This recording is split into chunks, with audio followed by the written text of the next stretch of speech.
Welcome to Hypnosis Health Info. I'm Roger Moore. I was talking with a weight loss client that I do health coaching, weight loss coaching with. She happens to live back in Iowa, and I'm here in Seattle.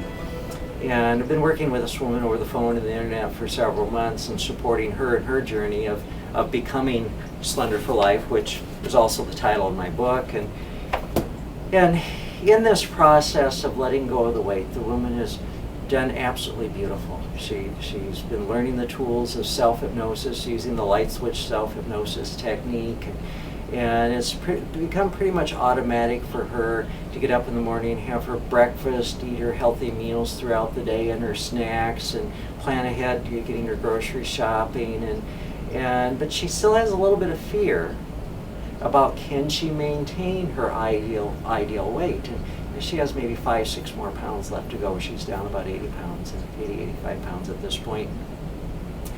And in the past, when she dieted, she could take weight off, but of course, as soon as the diet was over, she put as much or more back on. And this time, it's been very different for her. It's been a lifestyle change. It hasn't been at all a deprivation process. But there's still that fear because she's never successfully maintained her ideal weight in the past. And we talked about how, as a boy, when I learned to drive, my dad would take me out in the country in his 1931 Model A Ford, and that's what I learned to drive on.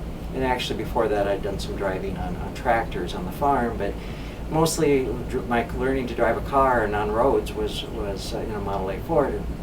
And it was one of those things where, okay, I had to put in the clutch and give it some gas and have it, like in first gear, and let out that clutch and give it some gas without, getting whiplash and without killing the engine. And we get up to about 10 miles an hour, and I'd have to push in the clutch and get it out of first and into neutral and up into second gear, and then let out that clutch and do all that without grinding the gears so Dad wouldn't yell at me, and then get going a little bit faster and push in that clutch and get it from second into third again without grinding the gears and having Dad yell at me. And it was very much conscious thought of, okay, we're coming to a corner, I need to kind of step on the brake, and I need to push in the clutch and turn on the turn signal and get it from third into second and turn that wheel and get it around the corner without going into the ditch, and okay, and now I gotta get the wheel straightened out, and now I gotta push in that clutch, and from second back to third. It was all very, very conscious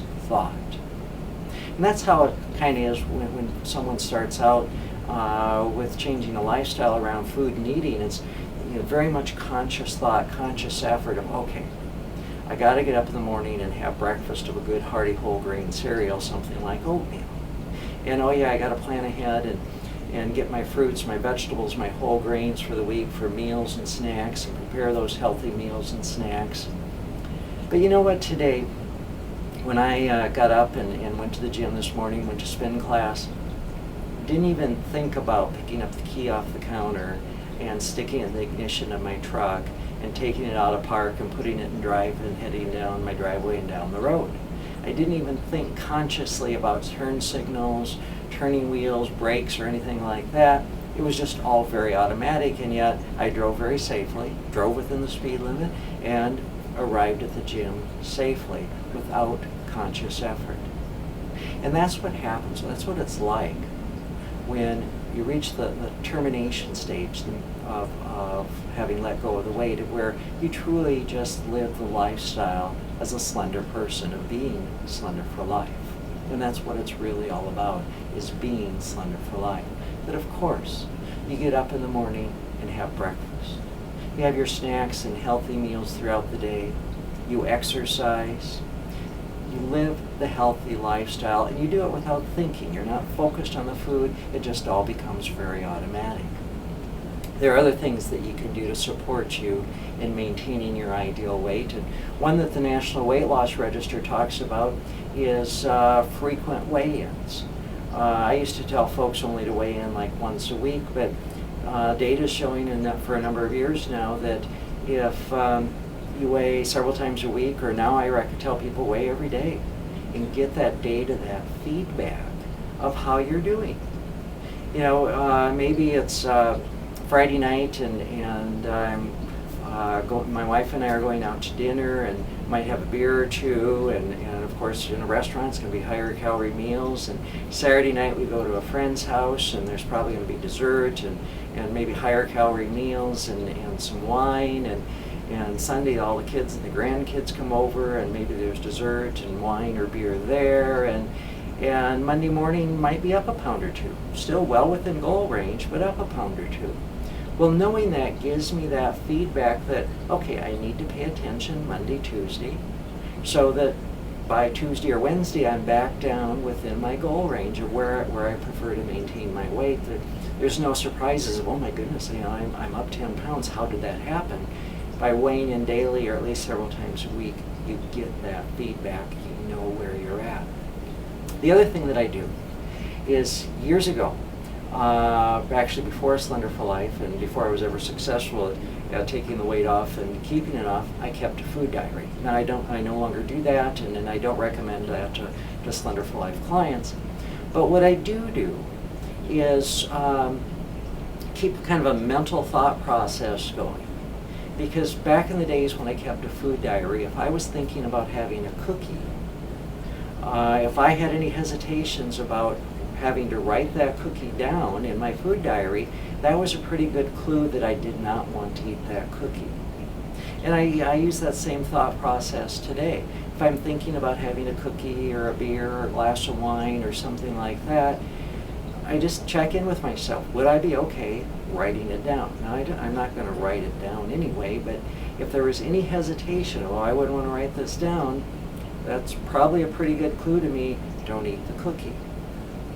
If, hey, I've been to spin class this morning, I'm, right at my goal weight, maybe even a pound or so under my goal weight, then I'm very okay eating a cookie.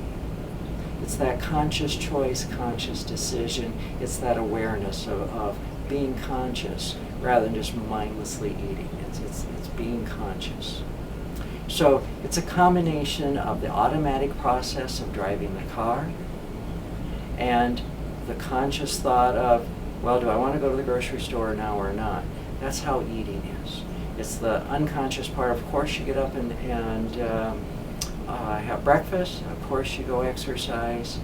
And throughout the day, do I want this piece of candy? Do I want this or do I want this cookie? Or, you know what, today I'm going to skip it. So it's a combination of conscious thought as well as just the natural process. Check out my book, Becoming Slender for Life. Look around here at Hypnosis Health Info at all the various resources and tools that are here available for you. Learn how to use the light switch self-hypnosis technique, and learn how to hypnotize yourself, and make sure that you take advantage of my free 8-part audio hypnosis course, Understanding Hypnosis. I'm Roger Moore, and this is Hypnosis Health Info.